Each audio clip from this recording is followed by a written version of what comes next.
நீங்கள் மற்ற 4 பேர் செலக்ட் பண்ணிடணும். ஏண்டா ஒரு டீமை கொண்டு வந்து இறக்குறாங்க, ரொம்ப மொக்கையாகுது.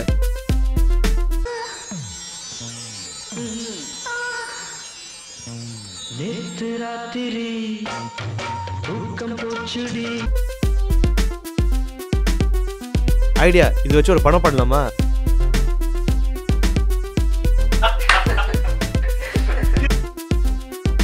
நாளைக்கு பீச்சில் மீட் பண்ணலாமா? போங்கடா, நான் ஜோசப் வீட்டுக்கு போவேன்.